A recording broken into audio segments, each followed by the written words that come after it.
चारों खाने चित। एक बार की बात है, राजा अकबर ने अपने राज्य में एक स्पर्धा की घोषणा करवाई। इस स्पर्धा में भाग लेने वाले प्रत्येक व्यक्ति को एक बिल्ली और एक गाय दी जानी थी, और जो भी मनुष्य सेहतमंद बिल्ली के साथ साथ सबसे ज्यादा गाय के दूध के पेड़े बनाकर लाएगा, वह विजेता होगा। गाय के दूध पर पहला अधिकार बिल्ली का होगा। इस स्पर्धा में भाग लेने वाले सभी प्रतिभागियों को यह सूचित किया गया कि जिसकी भी बिल्ली भूख के कारण कमजोर हुई या बीमार पड़ी, उसको दंड स्वरूप 100 कोड़े मारे जाएंगे। और जिसने भी दूसरी गाय के दूध के पेड़े बनाए या पेड़े में मिलावट की, उसे भी 100 कोड़े मारे जाएंगे। और जिसने यह दोनों अपराध किए, उसे 200 कोड़े मारे जाएंगे। वहीं जिसकी बिल्ली सेहतमंद होगी और जिसके पास सबसे ज्यादा पेड़े होंगे, उसे विजेता घोषित किया जाएगा और उसे पुरस्कार स्वरूप 100 स्वर्ण मुद्राएं यानी सोने के सिक्के दिए जाएंगे। इस स्पर्धा के समाचार को सुनकर लोगों में जोश भर गया। स्पर्धा में भाग लेने हेतु नामांकन करने के लिए बहुत भारी भीड़ पहुंची। बीरबल ने उमड़ी भीड़ को लेकर कर्मचारियों से पूछा, यह सब यहाँ क्यों आए हैं? तब उसे पता चला कि बादशाह अकबर ने स्पर्धा रखी है। स्पर्धा की बात सुनकर बीरबल बादशाह के पास गया और बादशाह से पूछा, हुजूर, आपने ऐसी स्पर्धा क्यों रखी है? अकबर ने कहा, बीरबल, हम राज्य में मेहनती और ईमानदार लोगों की खोज कर रहे हैं। बीरबल ने कहा, किंतु महाराज, स्पर्धा में ईमानदार क्यों आएंगे? यहाँ तो 100 स्वर्ण मुद्राओं के लालच में मेहनती और चतुर लोग आएंगे। हंसते हुए बादशाह अकबर ने कहा, अच्छा, ये बात है, तो तुम भी स्पर्धा में भाग ले लो। तुम भी तो मेहनती और चतुर हो। क्या पता तुम विजयी हो जाओ और 100 स्वर्ण मुद्राएं तुम्हें ही मिल जाए।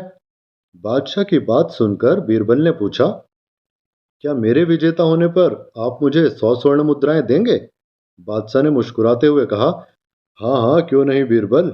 बस ध्यान रहे, जिसकी बिल्ली सेहतमंद होगी और जिसके पास दी गई गाय के दूध के सर्वाधिक पेड़े होंगे, उसे ही स्वर्ण मुद्राएं मिलेंगी। और बिल्ली को भूखा रखने वाले या दूसरी गाय के दूध से पेड़े बनाने वाले, पेड़े में मिलावट करने वाले को कोड़े मिलेंगे।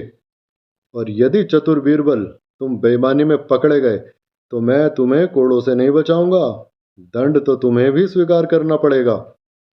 बादशाह की बात सुनकर चतुर बीरबल ने कहा, बादशाह, चतुराई और बेईमानी अलग अलग होती है। बादशाह ने कहा, तो तुम स्पर्धा में विजेता बनकर इसे सिद्ध कर दो ना।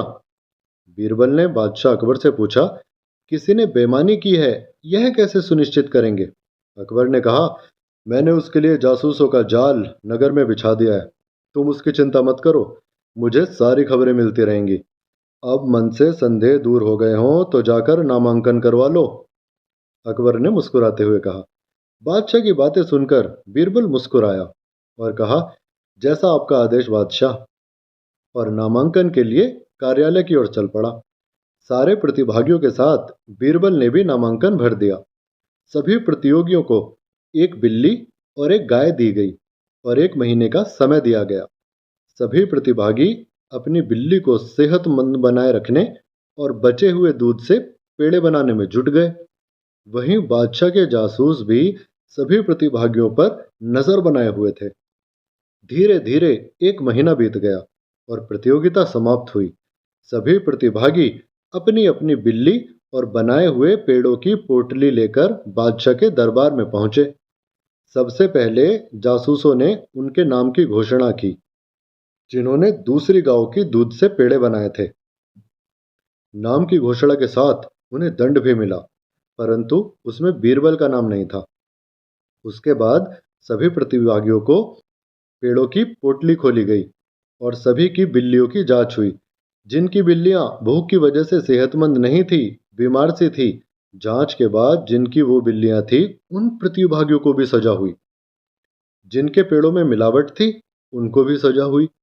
फिर अंत में कुल मिलाकर 25 से 30 लोग बचे, जिनमें से एक बीरबल भी था। सभा में बैठे बीरबल को नापसंद करने वालों लोगों ने कहा, अरे, बीरबल बेईमानी नहीं कर पाए, इस बार तो बादशाह ने अच्छी तरकीब निकाली है। केवल 25 से 30 लोगों की बिल्लियां सेहतमंद थीं और उनके पेड़े उत्कृष्ट गुणवत्ता के थे।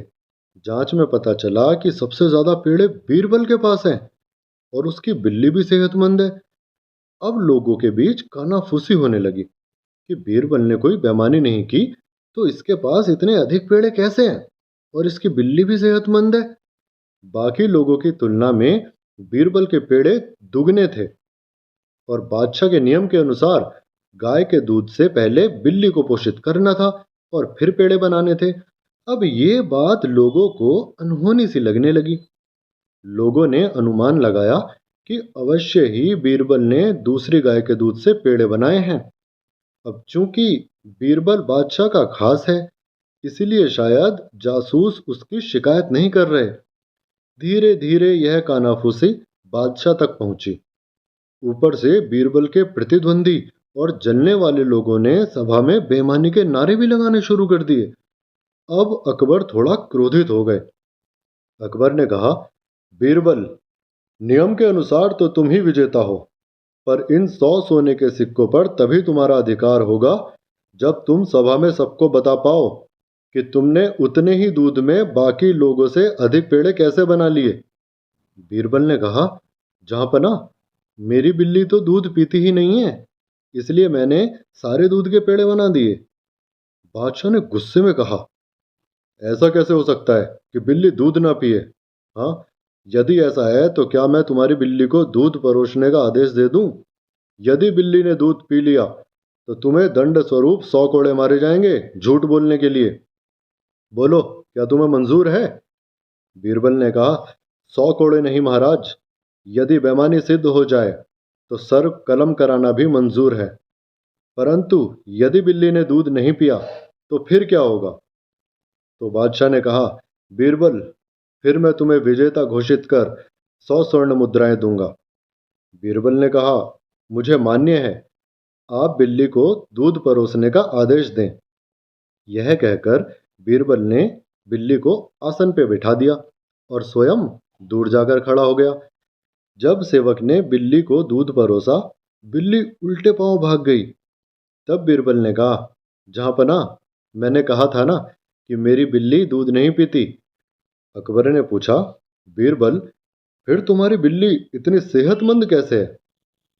जहांपना, मैंने उसे रोटी, चावल और दाल खिलाकर सेहतमंद बनाया है और गाय के दूध से पेड़े बना दिए, इसीलिए मेरी बिल्ली सेहतमंद भी है और मेरे पास सबसे अधिक पेड़े भी हैं।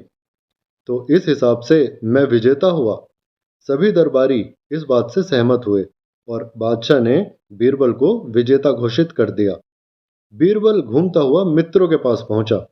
मित्रों ने बीरबल से पूछा, बीरबल, एक बात समझ में नहीं आ रही, तुम्हारी बिल्ली दूध क्यों नहीं पीती? वह तो बिल्ली प्रवृत्ति की है ना? बीरबल ने उत्तर दिया, मेरे पास चीनी मिट्टी का एक ही बर्तन था जिससे मैं बिल्ली को दूध पिला सकता था।